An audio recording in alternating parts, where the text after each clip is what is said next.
Kung mayroong mga presidente na buwagin ang isa sa pinaka problema na provincial rate, siguradong mananalo bilang isang presidente.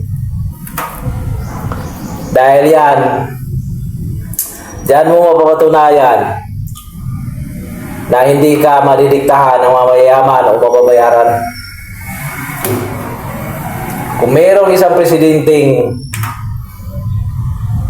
tatayo at maninindigan kung paano timbangin ang sitwasyon ng mahirap at mayayaman na hindi tayo dihado, yan ang dapat nating ibuto pagdating ng panahon. Pero sa ngayon,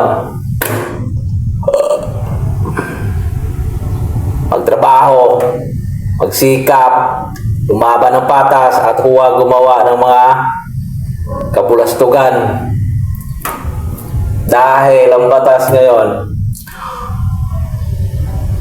kunting pagkakamali mo lang, kaya ka na ilang ipakulong na walang mabigat na dahilan o ebidensya.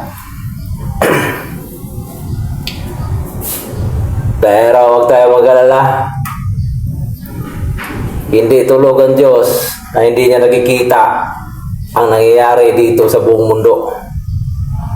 Kaya ipasa Diyos na lang natin na sa sunod na taon, sa sunod na buwan, mayroong pagbabago na magaganap na desisyon na tama para sa gobyerno. Mabuhay tayong lahat, mga mamayang Pilipino, lalo na sa mga mahihirap na nagtatrabaho at lumalaban ng patas, nagsisikap buhayin bawat pamilya. Laban lang sa buhay, huwag panghinaan ng loob, at palaging ituro, ipanalangin sa may kapal na tayo ay dapat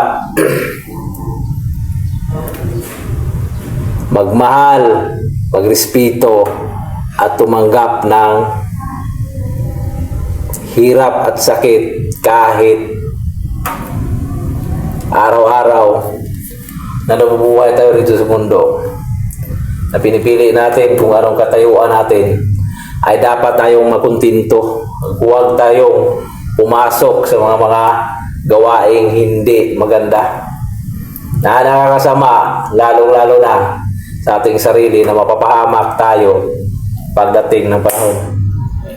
Isyo ngayon.